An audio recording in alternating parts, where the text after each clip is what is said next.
Bismillahirrahmanirrahim. Assalamualaikum warahmatullahi wabarakatuh. Alhamdulillah, terima kasih untuk partisipasinya untuk bisa bergabung kembali di dalam mata kuliah jurnalisme dakwah. Di pertemuan kali ini kita akan lebih spesifik membahas berkaitan tentang teknik menulis dan mengirim berita online. Untuk kelas C dan D, mohon maaf kemarin hari Rabu saya tidak bisa menyampaikan perkuliahan karena kebetulan pas berbentrokan dengan acara harus mengisi kegiatannya. Dan pada pertemuan minggu ini kita akan fokus berkaitan tentang cara teknik untuk menulis dan mengirim berita online. Bagaimana sebetulnya teknik menulis dan mengirim berita online itu? Apakah sama dengan membuat dan menulis opini? Sebab kemarin sudah terlatih ya untuk membuat penulisan opini dan sekarang masih terus banyak yang dimuat. Hari ini saja sudah ada 2 orang yang alhamdulillah itu berasal dari mahasiswa KPI. Oh ya, untuk tugas opini sebagaimana yang saya sampaikan, jadi dalam pertemuan 2 bulan ke depan ini sampai UAS, tiap kelas itu melakukan pengiriman opini secara bergilir, seminggu bergilir satu kelas. Jadi dalam 1 bulan, nanti di minggu pertama kelas A, minggu kedua kelas B, minggu ketiga kelas C, minggu keempat kelas D. Sehingga ada peluang kemungkinan dimuatnya lebih besar karena teman-teman hanya bersaing dengan satu kelasnya. Nah, nanti dipersiapkan, kita terus saja berlatih karena sudah kelihatan polanya. Yang khusus kelas A di minggu ini. Nah, nanti saya akan cek kembali kalau misalkan ada keterlambatan karena kemarin informasinya belum disampaikan sejak hari Minggu karena terlalu fokus di video dakwah, maka kita siapkan di minggu ini kelas 3A lanjut lagi untuk opini, kelas 3B, C dan D, lalu kemudian bersiap untuk pengiriman tugas berita. Nah, minggu depan berarti kelas 3B yang kemudian mengirimkan opini. Nah, kalau minggu ini 3B, 3C, dan 3D itu membuat atau mengirimkan tugas pengiriman berita online. Ya. Oh ya, saya sampaikan selamat kepada teman-teman yang mendapat juara dalam lomba digital. Ketika disampaikan di teman-teman dosen KPI, sangat luar biasa antusiasnya, termasuk juga dari guru kita, Kiai Haji Jujun Junaidi, yang sangat mengapresiasi bahwa mahasiswa KPI memiliki banyak potensi untuk terus dikembangkan. Bahkan informasinya, Kiai Jujun Junaidi ini, beliau kan sering mengisi acara Assalamualaikum Nusantara ya di TV One, sehingga akan mengajak teman-teman yang punya potensi ini untuk terus dilatih, digembleng, karena masih banyak kesempatan untuk terus berlatih sejak semester 3 sampai semester 8. Sampai kemudian nanti bisa lulus dan bisa kemudian mengembangkan potensinya lebih lanjut. Ya, jadi selamat buat teman-teman. Jangan patah semangat untuk teman-teman yang lainnya karena kedepannya kita akan menyiapkan peluang-peluang berikutnya buat mahasiswa KPI terus menjadi juara. Baik, kita kembali ke materi ya, teknik menulis dan mengirim berita ini. Di pertemuan sebelumnya sudah dijelaskan tentang teknik menulis dan tentang penulisan berita dakwah. Maka di pertemuan ini kita akan menggali bagaimana sih teknik menulis dan mengirim berita. Terutama 2 aspek, penulisan berita langsung dan berita opini. Kita lihat terlebih dahulu jenis berita.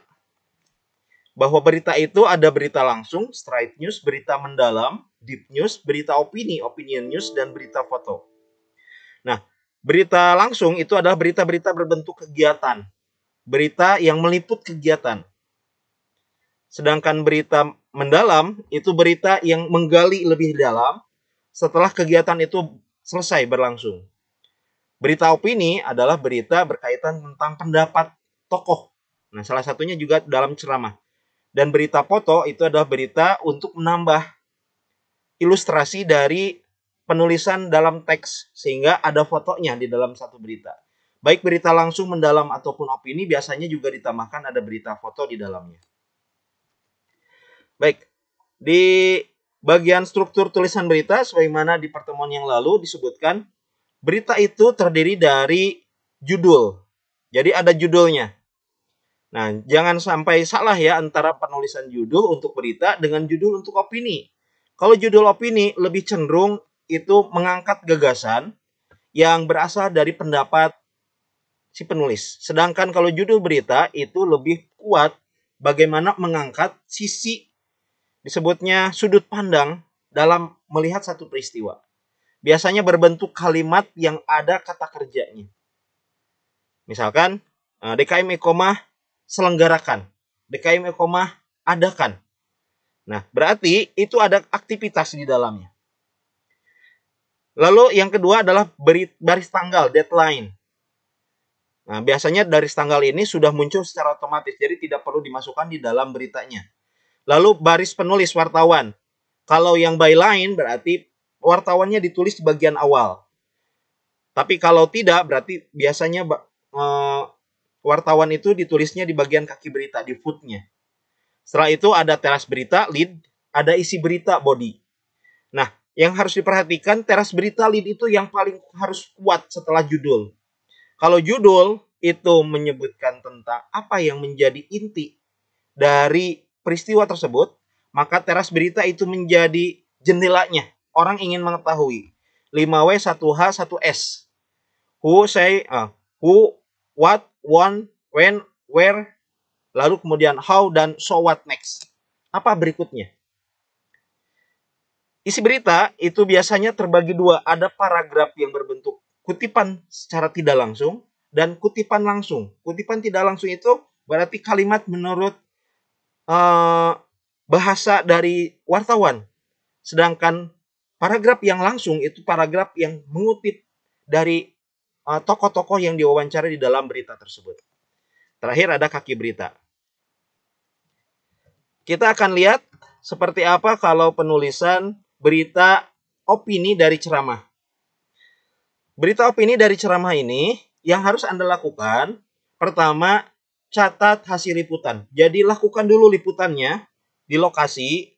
Misalkan Anda mau meliput kegiatan khutbah Jumat.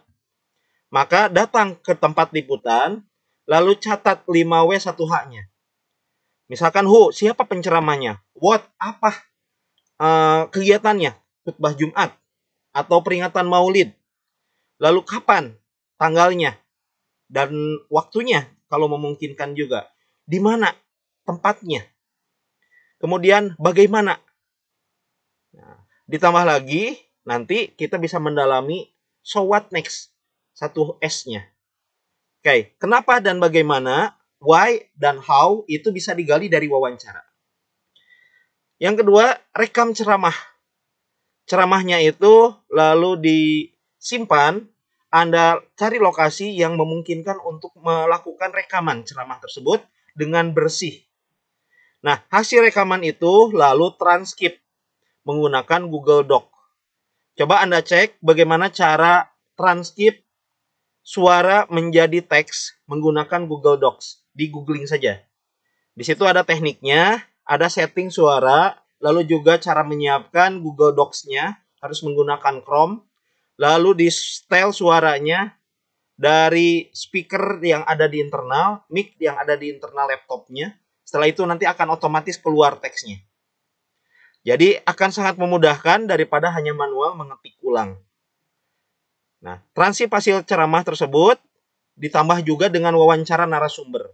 Misalkan sangat memungkinkan untuk menanyai ketua DKM sebagai penanggung jawab, panitia kalau kegiatan Maulid Nabi, pihak-pihak yang berkepentingan misalkan pemerintah, atau juga jamaah atau orang-orang yang ada di sekitar. Tapi harus orang-orang penting yang dianggap itu akan membantu pembaca berita yang akan kita buat memahami bagaimana berita tersebut. Setelah selesai, ada rekaman ceramah, ada hasil wawancara, ada juga hasil liputan yang kita lihat. Nah, jangan lupa yang tadi siapa apanya itu di cross check ya.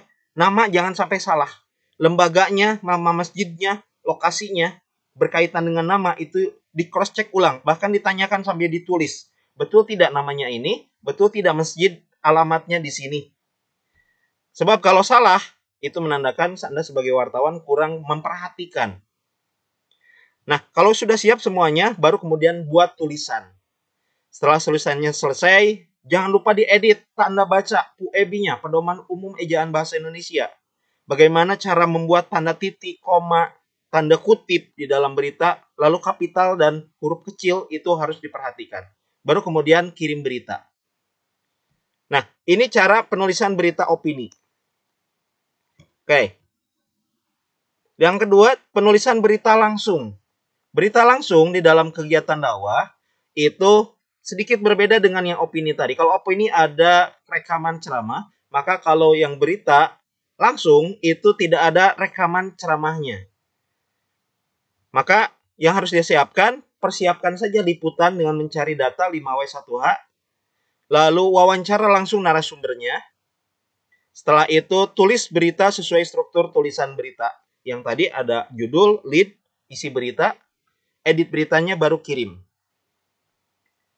Nah, kita akan coba lihat contohnya ini dari berita langsung dan berita opini yang pernah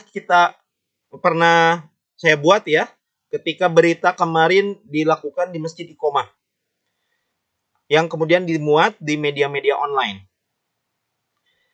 Yang satu ada kegiatan lomba kultum yang dilakukan di Masjid Iqomah UIN, yang keduanya peringatan Maulid Nabi dengan penceramah Kiai Haji Jujun Junaidi. Oh ya, ada berita foto ya. Maka harus disiapkan. Fotonya harus foto berita. Foto berita itu apa? Foto yang simetris, foto yang rapih memperlihatkan sebagai ilustrasi dari beritanya. Jangan sampai membuat foto tapi fotonya tidak berkaitan atau fotonya tidak bagus, sudut pandangnya salah gitu. Nah, seperti ini berita lomba kultum, lalu di dalamnya ada di situ ketua DKM-nya, ada peserta, pemenangnya, di belakangnya ada lomba kultum. Sehingga betul-betul pas untuk memperlihatkan berita tersebut. Oke, kita lihat contoh beritanya. Tetap patuhi prokes, DKM Iqomah UIN SGD Bandung gelar lomba kultum. Apa prokes? Prosedur kesehatan ya. Yang bagian awal itu lead, paragraf pertamanya ya. Nah, ada Bandung itu biasanya menjadi ciri khas dari medianya. Mencantumkan ada nama media di depannya, di awal paragraf sebagai tanda. Nah, di berita ini tidak dibuatkan deadline ataupun byline ya, penulis wartawannya. Wartawannya disimpan di bagian akhir. Nah, Anda juga seperti itu. Nanti penulisan nama Anda itu dalam tugas nanti disimpan di bagian akhir. Pertama, paragraf awal itu Dewan Kemakmuran Masjid Iqomah UIN Sunan Gunung Jati Bandung melalui Majelis Ta'lim Ibu-Ibu menyelenggarakan lomba kultum Majelis Ta'lim se-Bandung Timur Sabtu 16/10/2020. Anda bisa lihat di situ sudah ada langsung HU-nya, Dewan Kemakmuran Masjid Iqomah UIN SGD melalui Majelis Ta'lim Ibu-Ibu. Itu HU. Lalu WOT-nya menyelenggarakan lomba kultum Majelis Ta'lim se-Bandung Timur. Kemudian when itu Sabtu 16/10/2020. Where-nya itu di Masjid Iqomah. Berikutnya di paragraf berikutnya itu kemudian how.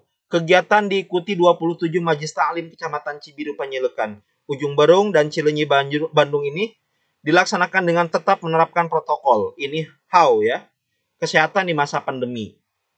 Lalu pada kesempatan itu Ketua Majelis Ta'lim Masjid Iqomah Ustadzah Nia Kurniati menegaskan bahwa pandemi bukan alasan untuk berhenti. Ini why.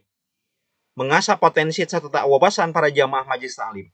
Anda bisa lihat di paragraf kedua dan paragraf ketiga itu adalah paragraf kutipan tidak langsung. Kalau yang kedua itu hasil liputan. Kalau yang ketiga itu hasil dari wawancara yang kemudian diringkas. Baru kemudian di paragraf keempat ada kutipan yang langsungnya. Dengan mematuhi protokol kesehatan, program tahunan ini tetap dilaksanakan untuk mengembangkan potensi jamaah serta mengimplementasikan ilmu yang telah mereka pelajari sebulan sekali dalam pertemuan rutin Majelis Ta'lim. Ujarnya dalam press release yang diterima dari diterima redaksi lintasjabar.com, grup siberindo.com, Minggu 17/10/2020. Ya, yang tanda kutip ini dari mana? Hasil wawancara. Wawancara apa? Anda bertanya kepada tokohnya, kalau di sini Ketua Majelis Taklim.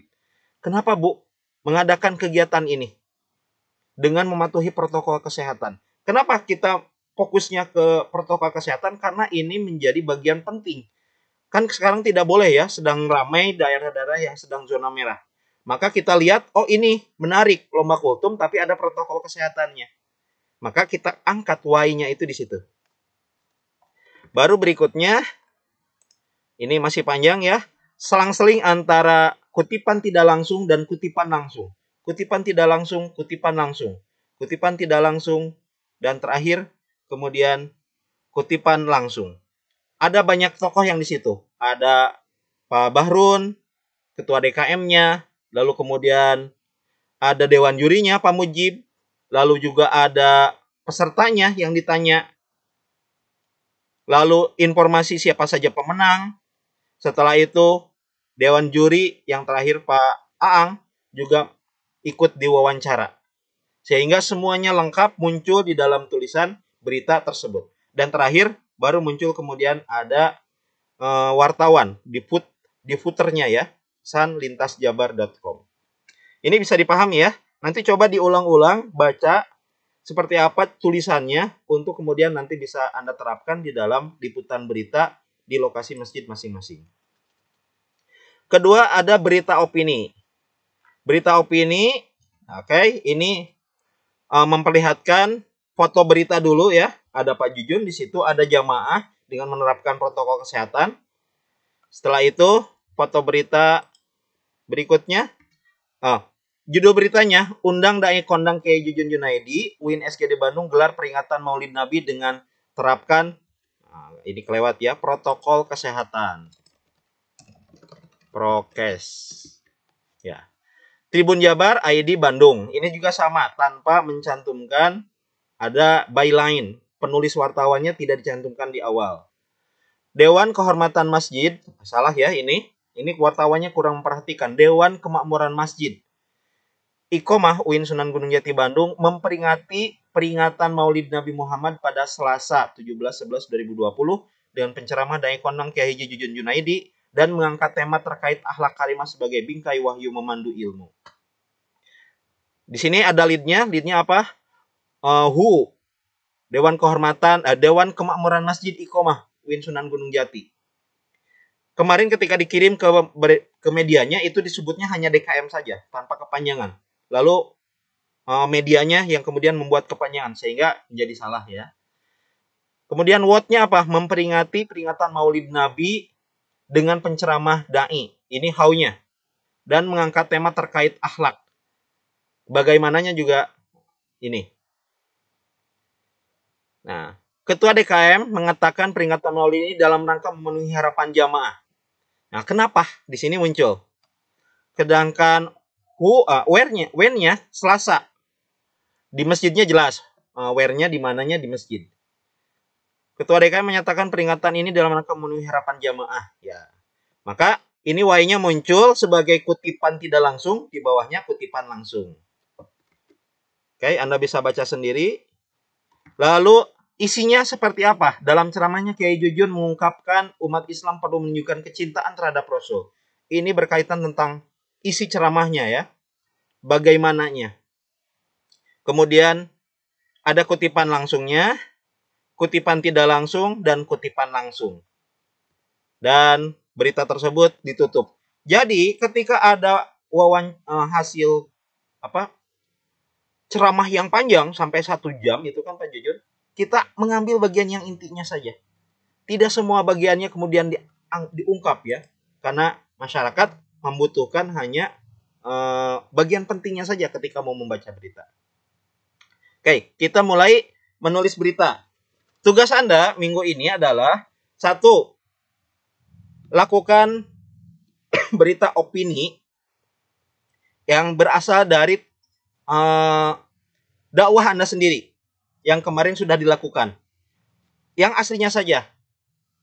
Misalkan berkaitan mahasiswa KPI ikuti lomba dakwah. Nah, lalu kemudian Anda angkat nama Anda sendiri. Judulnya boleh bebas. Misal dari rumah Anda mewakili Cirebon, kemudian Ilyas ikuti lomba dai. Lalu di situ Anda masukkan identitasnya. Ini contoh untuk liputan yang pertama ya. Beritanya gampang karena Anda yang punya bahannya yang kemarin sudah ceramah. Nah, tugas yang keduanya, Anda datang besok di hari Jumat atau hari Sabtu. Kalau hari Jumat untuk khutbah Jumat, kalau hari Sabtu atau Minggu untuk kegiatan pengajian. Besok Anda datang ke lokasi di mana ada aktivitas di masjid yang sudah Anda tentukan itu. Setelah itu lakukan liputan untuk mendapatkan berita kegiatan opini. Ya, berita opini dari pengajiannya. Ya, biar terlatih. Jadi ada 2 berita. Berita yang pertama kan gampang. Anda buat saja sesuai dengan yang kemarin dilakukan. Kemudian yang kedua baru yang hasil liputan lapangan. Lakukan liputan berita ke masjid, minta izin resmi ke DKM, buat tulisannya di MS Word 5-10 paragraf. Masing-masing paragraf 1-3 kalimat. Jadi boleh 1 kalimat juga, tapi panjang ya. Tuliskan berita, adab judul, lead berita, isi berita, dan kaki beritanya.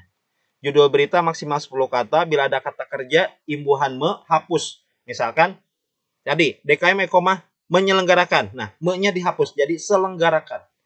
Mengadakan, adakan. Membuat, buat. Jadi kalau ada imbuhan hapus. Lead berita gunakan lead what atau lead who. Kalau lead what berarti kegiatannya dulu. Lomba kultum diadakan DKM. Ataupun DKM adakan kultum. Kalau di isi berita tidak perlu dihapus ya nya. Jadi tetap kembali lagi nya itu muncul ketika muncul di dalam bagian lead. Awali lead berita dengan identitas media dakwahpos.com Bandung. Kalau Anda ada di Cirebon, dakwahpos.com Cirebon. Kalau Anda ada di daerah yang lain, sebutkan kotanya. Isi berita, paragrafnya harus ada paragraf kutipan tidak langsung dulu, lalu paragraf kutipan langsung. Di bagian akhirnya, jangan lupa cantumkan kata ujar, ungkap. Jadi tanda kutip, bagian terakhirnya koma, tanda kutip, ujar siapa. Setelah itu, lalu juga waktu liputannya. Tanggal berapa. Kaki berita dengan identitas Anda, sebutkan namanya, tidak perlu panjang ya. Reporter, nah, misalkan di sini apa? Asep Ahmad, KPI 3A, cukup begitu. Copy paste tulisan yang di MS Word itu ke Notepad. Buat spasi antar paragraf, lalu copy paste tulisan beritanya dari Notepad tersebut ke isi email. Jangan lupa mengirimnya seperti yang opini ke blog tadi yang kemarin ya. Jadi jangan langsung dari Word langsung ke isi email, tapi dari Word ke Notepad dulu baru ke isi email. Oke, cara mengirim beritanya. Seperti kemarin ya, dakwahpos.kirim@blogger.com. Jangan ke dakwahpos.com ya, tapi ke blogger.com. Judul email tulis dengan judul beritanya tanpa tanda kutip. Jadi jangan ada tanda kutip. Awas, kemarin ada yang mengirim opini dengan tanda kutip. Salah itu, tanpa tanda kutip. Dan jangan huruf besar, huruf kapitalnya di awal kata saja. Body email masukkan lead isi berita, lalu berita yang di copy paste dari Notepad. Foto kegiatan. Oh iya, ini ada foto beritanya. Sebagai bukti bahwa Anda datang, maka foto beritanya. Pak, gimana malu kalau khutbah Jumat? Gak apa-apa, Anda posisinya di depan mimbar. Ketika khotibnya berdiri, Anda berdiri, langsung foto. Selesai, langsung duduk lagi. Orang tidak akan memperhatikan lebih lama. Karena sudah minta izin, maka tidak akan menjadi masalah. Jadi, posisikan ya. Lihat, seperti di Masjid Iqomah ketika kultum, ataupun khutbah Jumat yang diliput menjadi podcast itu lalu kemudian muncul. Tulisan berita dikirim maksimal hari Sabtu. Oke, saya undurkan menjadi hari Minggu. Foto tadi landscape, laporan, kemudian mengirimkan tulisan berita di grup WA. Jadi kalau Anda sudah membuat, maka kirimkan ke grup WA kelas ya. Nanti kemudian karena ini dilakukannya secara ini, jadi nggak masalah semuanya mengirimkan secara sekaligus ya di hari Minggu sore setelah berita tersebut diliput. Maksimal hari Minggu. Nah, ini teknisnya. Anda membuat tulisan dulu di Word, judul berita, isi berita, identitas. Setelah itu kopikan ke Notepad untuk menghapus semua format yang ada di Word itu. Setelah itu baru kirimkan ke email berita. Jadi beritanya tidak berbentuk tulisan opini. Baik, mudah-mudahan Anda bisa paham. Minggu ini khusus untuk 3A tidak mengirimkan berita ini, tapi minggu depan baru mengirimkan berita ini. Tugasnya tetap dikerjakan, tetapi Anda tidak perlu mengirimkan sekarang. Jadi tetap liputan ke lokasinya untuk 3A. Tugasnya minggu depan berlanjut jadi double dengan tugas untuk penulisan berita di minggu depan. Sedangkan 3B, 3C, dan 3D di minggu ini tidak perlu mengirimkan tulisan opini, cukup membuat tulisan berita. 3B minggu depan baru kemudian menuliskan opini ya. Kalau beritanya minggu sekarang saja 3B, yang minggu depannya 3B tidak perlu. Terus begitu ya. Baik, itu mungkin materi yang bisa disampaikan untuk pertemuan minggu ini. Terima kasih. Kalau ada pertanyaan boleh ditanyakan di grup kelas. Ya, grup kelasnya nanti mudah-mudahan saya bisa bantu jawab juga. Yang penting Anda sudah mulai datang ke lokasi untuk melakukan liputan. Terima kasih. Kita tutup dengan bacaan hamdalah. Alhamdulillahirabbil alamin. Assalamualaikum warahmatullahi wabarakatuh.